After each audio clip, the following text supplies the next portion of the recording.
Command control సెంటర్లో మంత్రులతో CM Revanth Reddy సమావేశం అయ్యారు. 3.5 గంటల పాటు ఈ సమావేశం జరిగింది. ఈ నెల 29న అసెంబ్లీ సమావేశం కానుంది. జనవరి 2వ తేదీ నుంచి సమావేశాలను కొనసాగించనుంది. ఈ సమావేశాల్లో ఎంపీటీసీ, జెడ్పీటీసీ ఎన్నికలపై చర్చించనుంది ప్రభుత్వం.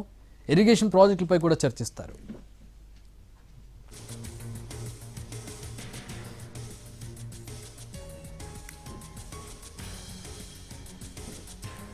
మంత్రుల సమావేశంలో జీహెచ్ఎంసీలో మున్సిపాలిటీల విలీనంపై కూడా చర్చ జరిగింది. డివిజన్ల ఏర్పాటుపై మంత్రులకు వివరించారు సీఎం రేవంత్ రెడ్డి. సర్పంచ్ ఎన్నికల్లో ప్రభుత్వానికి ప్రజల పూర్తి మద్దతు లభించిందని చెప్పారు.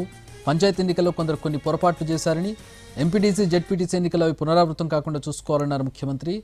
ఎంపీటీసీ, జెడ్పీటీసీ ఎన్నికల్లో జిల్లా ఇన్ఛార్జి మంత్రులదే బాధ్యతని చెప్పారు సీఎం రేవంత్. పలు కీలక అంశాల మీద చర్చ జరిగింది ఈ భేటీలో. మా ప్రతినిధి చారి జాయిన్ అవుతున్నారు. భేటీకి సంబంధించిన వివరాలు తెలుసుకుందాం. చారి, తెలంగాణ అసెంబ్లీ సమావేశాల నిర్వహణకు సంబంధించి కొంత క్లారిటీ ఇచ్చారు సీఎం రేవంత్ రెడ్డి. 3.5 గంటల పాటు జరిగిన ఈ సమావేశంలో ఈ నెల 29న అసెంబ్లీ సమావేశాలు ప్రారంభమవుతాయి. తర్వాత 2 రోజులు బ్రేక్ ఇచ్చిన తర్వాత జనవరి 2 నుంచి మళ్లీ తిరిగి అసెంబ్లీ సమావేశాలు కొనసాగించాలని నిర్ణయించారు.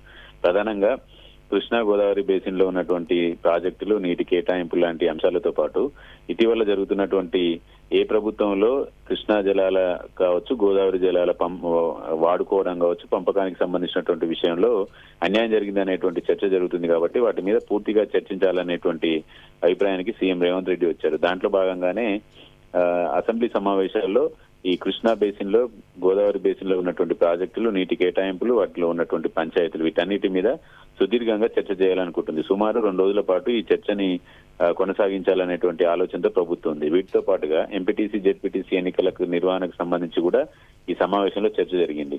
1-2 రోజుల్లో అసెంబ్లీలో చర్చ చేసి ఎన్నికలకు వెళ్లాలా, లేదంటే సర్పంచ్ ఎన్నికలకు ఎలా వెళ్ళామో అలాగే ఎన్నికలకు వెళ్లాలా అనే దానికి సంబంధించినటువంటి స్పష్టత కూడా వచ్చేటువంటి అవకాశం ఉంది.